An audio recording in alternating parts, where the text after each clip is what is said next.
To defeat the Butcher, you'll need to understand his Cleave, an ability that deals a ton of damage to the largest group of players in melee range. Cleave is used very frequently, but its damage is divided by the number of players it hits. Cleave also applies a stacking bleed called Gushing Wounds. If any player reaches 5 stacks, they are instantly killed.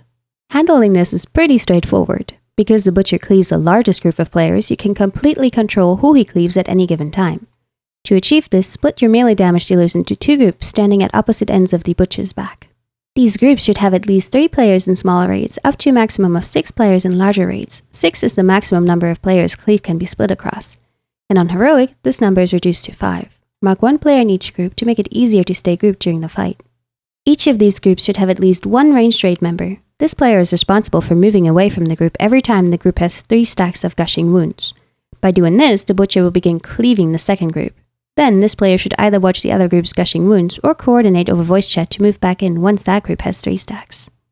The Butcher will occasionally use another ability, Bounding Cleave, which knocks all players back and deals raid-wide damage. Afterwards, he'll channel for a few seconds before charging the largest group of ranged players. To deal with this, mark a designated spot for ranged raid members to run to when knocked back.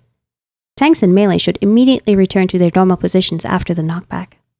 At 30% health, the Butcher enters a frenzy, dealing more damage and speeding up his attacks and reducing the time between abilities. Though he cleaves more often, it's fine to continue with the same strategy of alternating groups after 3 stacks of the bleed. However, after his knockback, make sure to alternate groups so that the most recent group's Gushing Wounds can wear off. The Butcher's attacks are powerful but can be split if both tanks stand on each other throughout the fight. Tanks also need to watch out for Tenderizer, a powerful attack that becomes stronger with each consecutive use on the same tank. And if that's not enough, he also applies a stacking bleed to his target.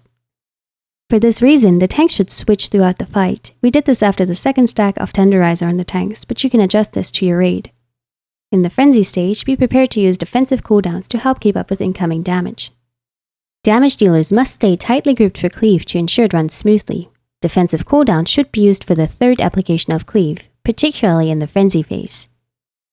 Ranged damage dealers who aren't assigned to Cleave groups need to quickly stack up at the assigned spot for Bounding Cleave.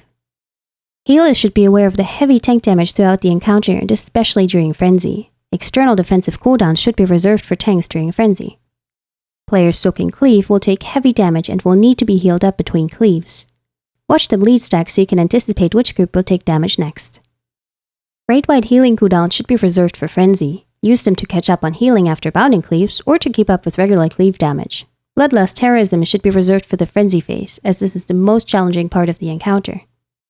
This is about all you need to know about the Butcher. I hope you found this guide helpful. As always, good luck and have fun!